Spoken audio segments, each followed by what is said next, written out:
tradisional dari kota Bandung, Jawa Barat yang diciptakan oleh Raden J.J. Somantri tahun 1955. Tari ini merupakan salah satu pengembangan dari gaya tarian tradisional Sunda. Tarian ini juga sering ditampilkan ketika konferensi Asia Afrika di tahun 1955. Alat musik tradisional gamelan merupakan alat musik pendukung yang mengiringi tarian tradisional ini. Kemudian, tari merang ini mengalami suatu perkembangan dari berupa gerakan, kostum, dan koreografi, sehingga menjadi kesenian dan sarana pendidikan Sunda dan menjadi warisan budaya sampai sekarang. Rumah adat suku Sunda. Salah satu rumah adat suku Sunda Jawa Barat adalah Imah Badahuai yang memiliki arti rumah badak menguap. Disebut Badahuai atau badak menguap karena jika dilihat dari samping, atap rumah tersebut terbuka lebar menyerupai mulut badak yang menganga. Hal ini dikarenakan atap Imah Badahuai tidak menggunakan sambungan atap depan dan belakang. Imam Badahuai berbentuk panggung dengan kolong rumah yang tinggi. Kolong rumah tersebut dapat dibuat setinggi 0,5 meter hingga 1,8 meter, sehingga cukup besar untuk tempat hidup binatang peliharaan dan tempat penyimpan alat pertanian. Imam Badahuai dilengkapi dengan golodok, yaitu tangga rumah yang terbuat dari kayu yang berfungsi untuk menghubungkan tanah dengan lantai rumah dan juga membersihkan kaki sebelum masuk ke rumah. Dinding Imam Badahuai juga biasanya terdiri dari anyaman bambu sederhana yang disebut dengan bilik. Namun kesederhanaan tersebut memiliki nilai filosofis yang tinggi seperti kesehajaan, keharmonisan dengan alam, dan masyarakat yang ramah, sopan, serta kekeluargaan. Imam Badahuai masih sering dijumpai di Sukabumi dan tetap menjadi bentuk atap utama masyarakat di sana. Makanan khas Sunda, salah satunya yaitu nasi tutu oncom. Nasi tutu oncom merupakan hidangan berupa nasi hangat yang dicampur dengan oncom bakar, telur dadar, sambal terasi, lalapan, ikan asin, dan taburan bawang goreng.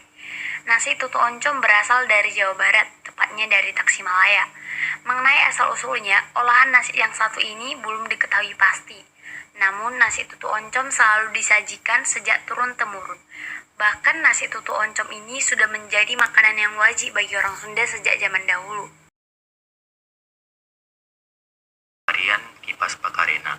Tarian ini merupakan salah satu tarian yang berasal dari suku di Sulawesi Selatan. Seringkali tarian ini dibawakan untuk mempromosikan pariwisata daerah Sulawesi Selatan. Tari Kipas Pakarena ini sudah ada sejak Kerajaan Goa dan menjadi tarian tradisi di masyarakat setempat.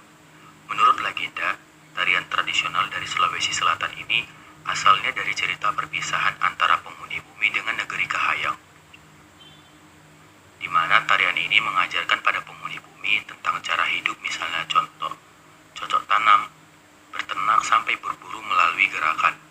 Sesudahnya gerakan-gerakan tersebut menjadi suatu ritual tanda syukur para penghuni bumi kepada penghuni Kahayang. Gerakan dalam tarian ini merupakan gambaran dari perempuan Goa yang setia dan patuh pada suami mereka, di mana terdapat makna tersendiri pada setiap pola gerakan, seperti gerakan penari berputar searah jarum jam yang mencerminkan siklus kehidupan manusia. Rumah adat suku Bugis. Rumah khas Bugis ini disebut juga rumah panggung kayu. Rumahnya memiliki ciri khas atap berbentuk pelana, serta memiliki timpalaja dengan jumlah tertentu sesuai simbol sosial. Timpalaja merupakan bidang segitiga antara dinding dan pertemuan atap. Rumah suku Bugis memiliki 3 bagian penting, yaitu rakeang, bola, dan awasau. Rumah panggung kayu ini dibagi menjadi 2 jenis berdasar kasta sosial penghuninya. Rumah Sao Raja atau Salasa adalah rumah besar untuk keturunan raja atau kaum bangsawan, sedangkan rumah yang ditempati masyarakat biasa disebut bola. Salah satu makanan khas suku Bugis yaitu coto Mangkasara. Nah, di balik kenikmatan coto Makassar, ternyata menyimpan kisah sejarah yang menarik. Dahulu makanan ini adalah makanan favorit para bangsawan. Cita rasanya dijaga sebagai penghormatan terhadap penguasa. Dilihat tahunnya, coto Makassar sudah sangat lama ada di Makassar. Banyak versi tentang awal mula masakan ini. Ada yang mengatakan berawal dari racikan koki kerajaan untuk disajikan kepada keluarga bangsawan, kerajaan Goa, dan di saat upacara adat. Namun ada pula yang beranggapan bahwa coto ini pertama kali dibuat oleh rakyat jelata yang dibuat khusus untuk pengawal kerajaan dan disajikan di kala pagi hari. Tari payung merupakan salah satu tari daerah yang berasal dari Minangkabau. Tarian ini tergolong dalam tarian Melayu versi Minangkabau yang dahulu menjadi bagian dari pertunjukan sandiwara dan sering ditampilkan dalam acara memperingati hari-hari besar kerajaan Belanda pada masa penjajahan Belanda di Indonesia. Tari payung dilakukan dengan cara memainkan payung dan biasanya dibawakan oleh 3-4 penari yang berpasangan. Karena tarian ini merupakan pencerminan dari pergaulan muda-mudi, maka payung dalam tarian ini bertujuan untuk melindungi mereka dari hal-hal negatif. Biasanya gerakan penari laki-laki seolah-olah sedang melindungi kepala penari wanita, sedangkan selendang penari wanita melambangkan sebuah ikatan cinta suci yang sedang terjalin. Rumah adat Minangkabau. Rumah gadang adalah rumah tradisional dari suku Minangkabau.